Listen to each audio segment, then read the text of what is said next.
that would be now we abandon that piece of legislation or the other, or we have a massive withdrawal section. I mean, withdrawal level with which I looked into is at the same level as ever was.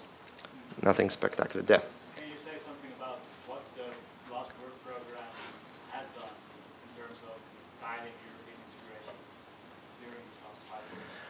Well, during the past 5 years, the European Commission work program, which is then changed or updated or specified further on by year,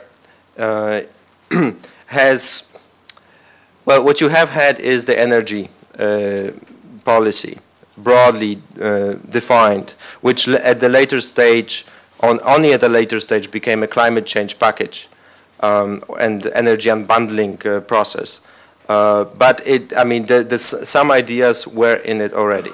The big topic was that EU has to accommodate enlargement, meaning in 2004 we've been just a couple months after Big Bang enlargement, which meant there were tens of hundreds of transitionary periods.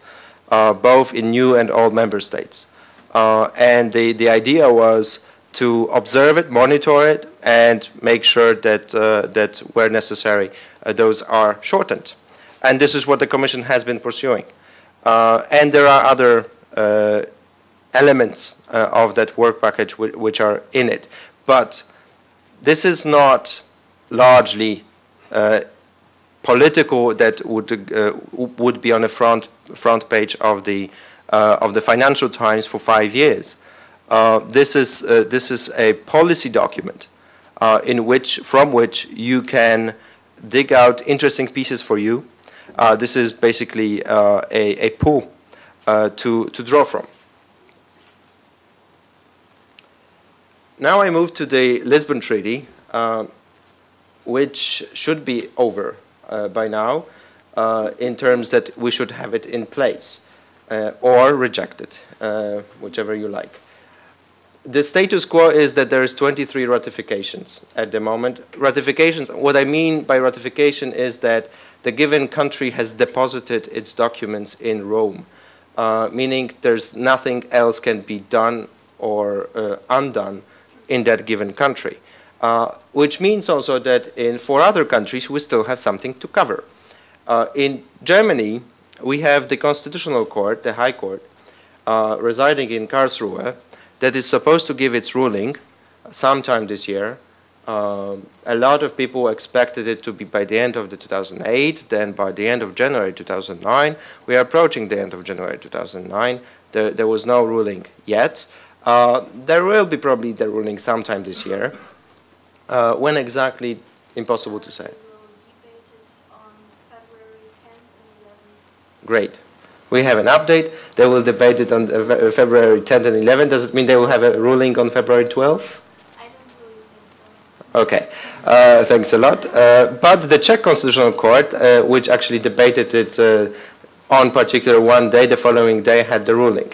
So maybe this will be the case here as well. But from what we've seen is that the German Constitutional Court is a little bit more politicized than it used to be 10 or 15 years ago, which doesn't necessarily have to have an impact on the way the court gives its ruling, but this court this ruling might be very interesting, especially for those who are running a lawyer blog, so to speak, because what happened with the Maastricht Treaty 15 or so years ago determined to a large extent what later happened on legal field or in legal developments for the next 5 to 10 years in Europe. And our debate that we have had. I mean, it was the German Constitutional Court which said there is a democratic deficit in Europe. And it should be addressed. This is a condition under which the court gave the green light. for the Treaty of Maastricht to be implemented. And we could see a similar statement, that it's a conditional yes, or not. I mean, we'll see. I mean, I'm in no position to say what the German court will be telling us, but there will be something to cover for sure. And then it should be just a technicality. The German president has already stated so, that he will sign it immediately after the court's positive ruling. If there's a negative ruling, wow, there we have a big thing to cover for sure. In February, the Czech ratification process should begin. This is the last country to begin the process of ratification. For the moment, it has been subject to a court ruling, which ruled in November. And in February, the House and the Senate should adopt or not the document. The condition is pretty difficult there, especially in the House. Prime Minister Topolánek, current president of the Council, has a minority government and is subject, he's vulnerable, politically vulnerable in domestic politics. And his position is undermined by that very fact.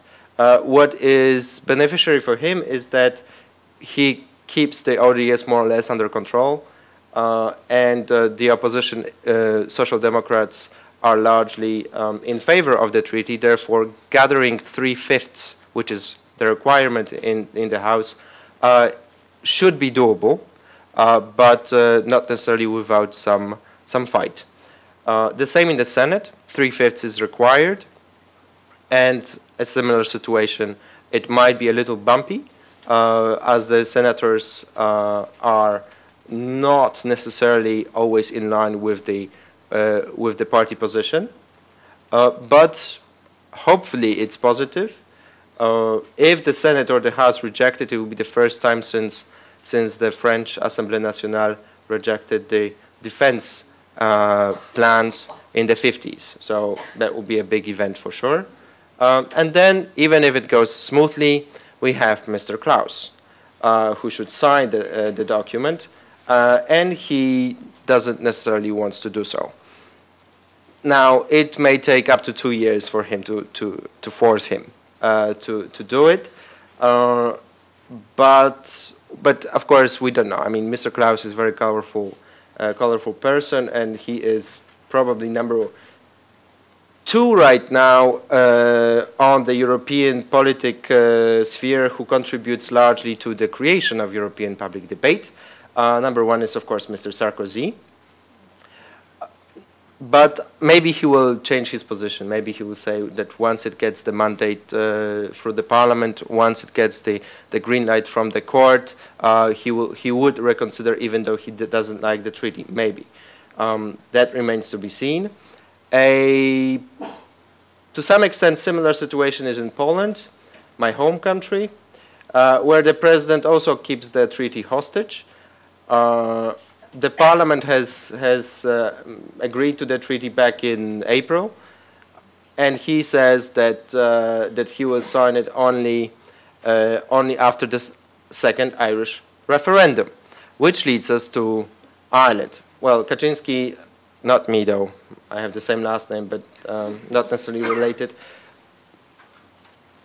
President Kaczynski says that he likes the treaty, but he doesn't like forcing anyone. Therefore, if the Irish reconsider, for him it will be also only a technicality to sign the document, but he is also known for changing his mind. So we'll see. And then we have Ireland.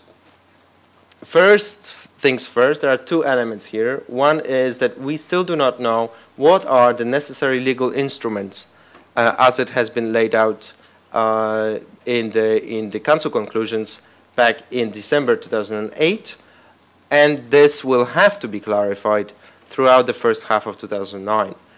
This is already subject of some conversations between the Council officials, the presidency officials, and the Irish government, but no